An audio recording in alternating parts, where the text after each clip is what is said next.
Hey, it's Cole here. Welcome back to another video. Today we're doing a mock draft. We're in the month of April, and I'm pretty excited as we get closer and closer to the NFL draft. So let's go ahead and get right into it. With the first overall pick, the Carolina Panthers select Anthony Richardson, obviously quarterback from Florida. And this may come as a surprise as he's not the top quarterback in this draft class. He's my quarterback 4 in this draft. But Bryce Young and Stroud usually are the main ones getting comped with this first overall pick. But the reason why I say I believe Anthony Richardson will be picked here is because he has the highest ceiling. And I think if you're confident in your coaches, which you should be because you hired them, to develop great talent. And since Anthony Richardson has the highest ceiling, get the guy with the highest ceiling because you're confident that you're going to be able to develop him into a very, very good quarterback. I mean, this guy has top 5 quarterback potential. Dangerous word, definitely. But I think that Anthony Richardson goes here to the Carolina Panthers. With the next one, we have the Houston Texans selecting Bryce Young. Self-explanatory, pretty much. Literally, they need a quarterback, and Bryce Young, in my opinion, is the best quarterback in this draft class, and he falls to them at 2. And, I mean, they got their franchise quarterback. Going in the pick 3, we have a trade. The Tennessee Titans trade up with the Arizona Cardinals. They swap picks 3 and 11, and Cardinals go to 11, Titans go to 3. And the Tennessee Titans select C.J. Stroud, which, I mean, if they're trading up, they're obviously going to draft a quarterback here. And I'm very interested to see what they do in this draft, because it seems like their new GM is being aggressive, and why not go ahead and get your franchise quarterback? I know they have Malik Willis and everything, but it seems like they weren't confident. He barely threw the ball when he did start, and then they replaced him with Josh Dobbs. So I just don't know how confident they are in Malik Willis. So go ahead and get your franchise quarterback in C.J. Stroud. Now pick 4, the Indianapolis Colts select Will Levis, which, I mean, they need a quarterback, and he's the last one to fall, in my opinion, that will go in this first round. So they go ahead and get their franchise quarterback in Will Levis, which I'm confident in. I think I'm a little higher than some other guys, but let's go to pick 5, Will Anderson for the Seattle Seahawks. Makes sense. The 4 quarterbacks go in the first 4 picks, and they get arguably the best defensive player in the draft. So, the Seahawks are not complaining. Tyree Wilson to the Detroit Lions. I'm going to have them pass up here on Jalen Carter and go ahead and get the next best defensive player in this draft, Tyree Wilson, or at least line him in, because they definitely made some big upgrades to that secondary. And I think Tyree Wilson could be an absolute game wrecker next on the other side of Aiden Hutchinson. So that would be an absolute fun move for the Detroit Lions. Now pick 7, Christian Gonzalez to the Las Vegas Raiders. Now I don't have him taking Jalen Carter due to many reasons, mainly PR reasons, but Christian Gonzalez, I think, is a still very, very good player, and they definitely need some help in that secondary, which Christian Gonzalez can contribute to, and I think he's an absolute beast. Now, pick 8, I do have Jalen Carter going to the Atlanta Falcons. I have his fall stop here. The Atlanta Falcons just need talent, especially defensively, and go ahead and just get Jalen Carter. I have no idea if he's on their board or not still, but that's what I predict for the Atlanta Falcons to do. Now, pick 9, the Chicago Bears. I have them going Paris Johnson Jr. They didn't make a big move at a tackle spot in free agency. Some people thought maybe McGlinchey might go to Chicago, but they don't do anything there. And I don't know how they feel really about Tevin Jenkins and the other offensive tackles on this team. So go ahead and get Paris Johnson in here.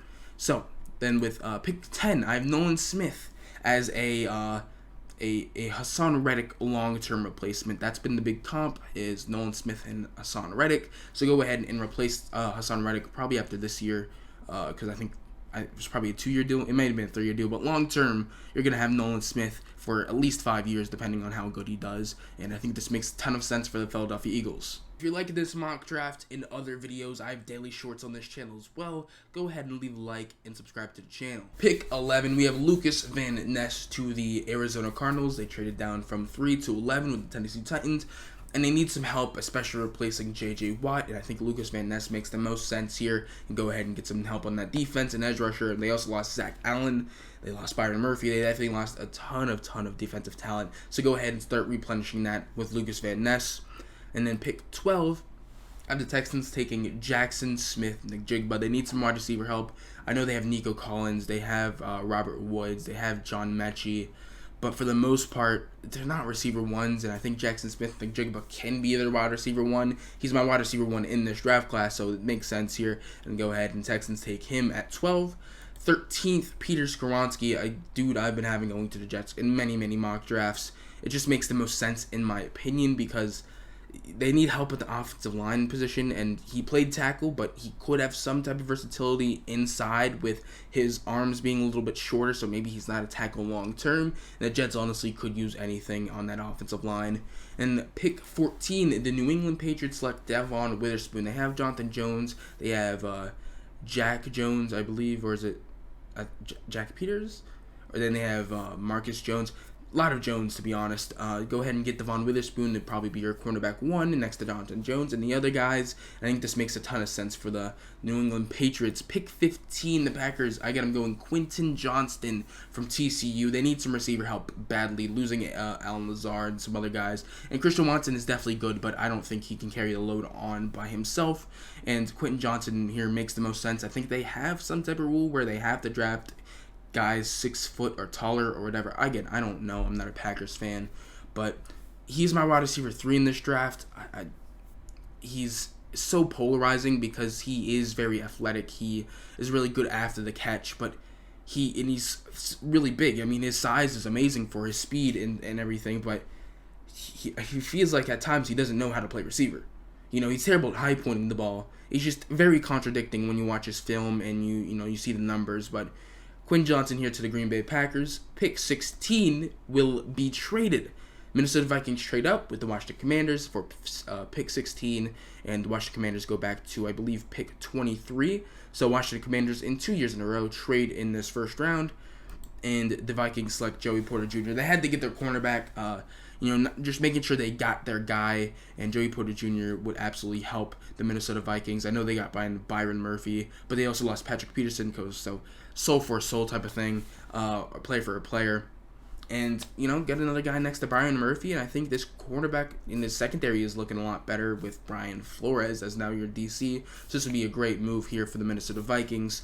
Pick 17, I have the Pittsburgh Steelers going Deonte Banks. They also need some cornerback help. They got Patrick Peterson, but in general, they still need some cornerback help. And Deonte Banks is the next best cornerback available, so makes sense for this Pittsburgh Steelers right here. The Lions with their second pick at pick 18, I have them going Dalton Kincaid. Now, I know some people say they might not need a tight end. I know they're higher on Brock Wright and James Mitchell, but for the most part, they need another tight end after trading away Hawkinson this past year. Go ahead and get some more weapons for Jared Goff, and this offense would be absolutely booming if Dalton Kincaid went to Detroit. So pick 19 here, Broderick Jones to the Tampa Bay Buccaneers. That was the name. They cut their former left tackle, and I don't think they moved Tristan Wirfs to left tackle. I just don't think there's no need for that, because defensive linemen line up on any side, and at the end of the day, both sides are very, very important, and they care for a similar amount. So go ahead and get your left tackle here in this draft, Broderick Jones, and go ahead and revamp that offensive line for Baker Mayfield, I guess, or Kyle Trask, whoever's going to start. Now, pick 20, we have the Seattle Seahawks selecting Zay Flowers. Then, pairing him up with Tyler Lockett and DK Metcalf would absolutely be an insane offense for Geno Smith. You also got Kenneth Walker back there. The tight ends are decent.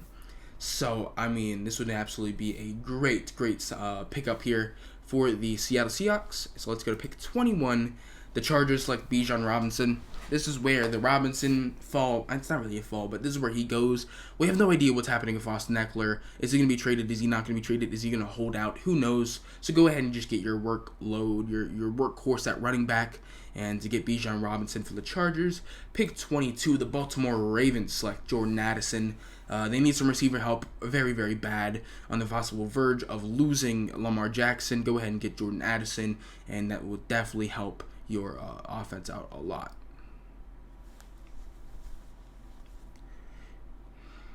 Pick 23, which the Washington Commanders have after trading down with the Minnesota Vikings. They select Osiris Torrance, an absolute beast at the guard spot in a position that they definitely do need offensive line, and go ahead and put him in that left spot. And this would be an absolute great pickup here, draft pick for Sam Howell to protect him in the team. So yeah, Osiris Torrance to the Washington Commanders. The Jacksonville Jaguars select Brian Branch. This would be an absolute great pickup for the Jacksonville Jaguars, who could definitely use some help in the secondary. And Brian Branch is such a versatile DB, so where he can really play anywhere, and Jacksonville would absolutely have so much fun with Brian Branch. Now, pick 25, we have Kelee Ringo going to the New York Giants. They need some help in the secondary. I was thinking tight end, but obviously they brought in Darren Waller. They still definitely could look at wide receiver, but I don't really see any other wide receivers going in this first round after the first 4. So go ahead, pick up some secondary help in Kelee Ringo from Georgia. Now the Cowboys, I got them going Brian Brzee. They definitely have a great defense, but the biggest thing that's probably noticeable and lacking in this defense is interior defensive lineman. Brian Brzee can be that if you want him to line up at edge a little bit. He can do that as well, but interior, he can definitely be a wrecking ball for the Dallas Cowboys. Now, pick 27, the Buffalo Bills. I got them going Drew Sanders. They need some linebacker help. I was thinking maybe Jack Campbell, but for me right now, Drew Sanders is my number 1 linebacker in this draft class. Go ahead and have Drew Sanders go to Buffalo. The Bengals have Darnell Wright. Makes the most sense. A new left tackle. And yeah, I'll pop him on the screen. But yeah, Darnell Wright, and go ahead and you need him on the right side because Jonah Williams seems to be wanting out because he can't play left tackle anymore. So yeah, makes the most sense here for the Cincinnati Bengals. Pick 29, Myles Murphy. They need some help definitely on the defensive line after losing tons of guys this past offseason, like Marcus Davenport and some other guys. So yeah, Myles Murphy would be an absolutely great pick here for the New Orleans Saints. And in pick 30, Philadelphia Eagles with their second pick, Dawand Jones. Howie loves his linemen on both sides. And with Lane Johnson, he signed a contract. But for the most part, his career is coming towards an end. So go ahead and get your replacement with him and get Dawand Jones. And for the final pick in this draft, in this first round mock, the Kansas City Chiefs have him going Adetomiwa Adebawore. I probably messed his name up terribly, and I'm sorry, but Chiefs definitely need some help in that defensive line, and this guy can definitely be definitely a wrecking ball on that defensive line and cause some havoc. So let's go ahead and ending my first round mock draft. I hope you guys enjoyed. Don't forget to like, subscribe, and share, and I'll see you guys next time. Peace out.